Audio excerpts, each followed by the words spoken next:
మరి ఎలా నేను ఉండిపోతా అయితే ఇక్కడ నేను ఇక్కడే ఉండిపోతా. సముద్రం పక్కనే ఉంది ఇల్లు, అంత పెద్ద తుఫాన్ అంటుంటే ఇక్కడే ఉండిపోనా? నేను వెళ్తారా అక్కడికి? అన్ను కూడా తెలియదు. బయలుదేరండి, వచ్చేయండి అందరూ కలిసి బయలుదేరండి. చాలా పెద్ద తుఫాన్ ఇది, డేంజర్. అందుకని అన్ని కల్పించాం. మీ అర్ధరాత్రి కూడా తిరిగేది అందుకని మీరు అందరూ సురక్షితంగా ఉండాలని ప్రత్యేకించి పంపించారు.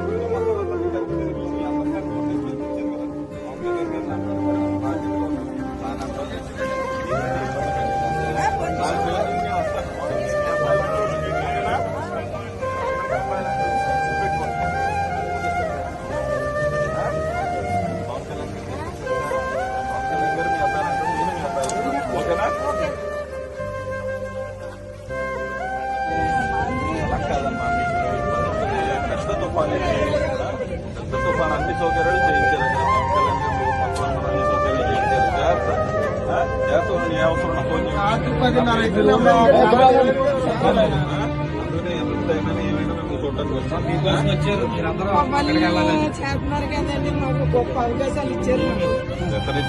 ఇంకా మంచి పనులు చేద్దాం. మనం